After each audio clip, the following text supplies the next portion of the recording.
Assalomu alaykum aziz yurtdoshlar. Kimda kim to'g'ridan to'g'ri reyslarda Toshkentdan Moskva va Sankt-Peterburg shaharlariga ketishda bo'lgan ukalarimiz uchun sizlar uchun mana ajoyib UzAutotrans kompaniyasining avtobuslari, davlat tomonidan qo'yilgan avtobuslarimiz sizlarning xizmatingizda aziz yurtdoshlar. Avtobus ish holatida 51 ta reysda hamma sharoitiga ega, konditsioneri bor, zaryadka ustroysi, hamma sharoiti bor akalar. Eng qizig'i dushanba, seshanba, payshanba, juma akalar. Tashqaridan turib olib, mana avtobusni ko'rsatmaymiz, ichki holatini ham ko'rsatib boramiz. Hozir akalar davlat tomonidan qo'yilgan avtobuslar faqat qo'yiluvdan yuradi. Sizlarga aytib tushuntiryapmiz, tushunmayapti akalar, tushunmayotgan akalarimizni ichki holatini ko'rsatib boramiz.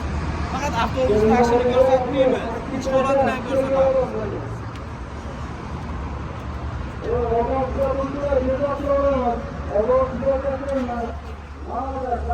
Avtobus tonirovkali uchinchi ko'rinish nima bo'lyapti? Qorong'uroq, lekin reyslarimiz dushanba, seshanba, payshanba, juma har doimgidek ayollar oldi qatordan, keyin er-xotinliklar, bolalilar, aka-ukalar bir kun oldin bog'lanib WhatsApp orqali biletinglarni amalga oshirib qo'ysanglar bo'ladi.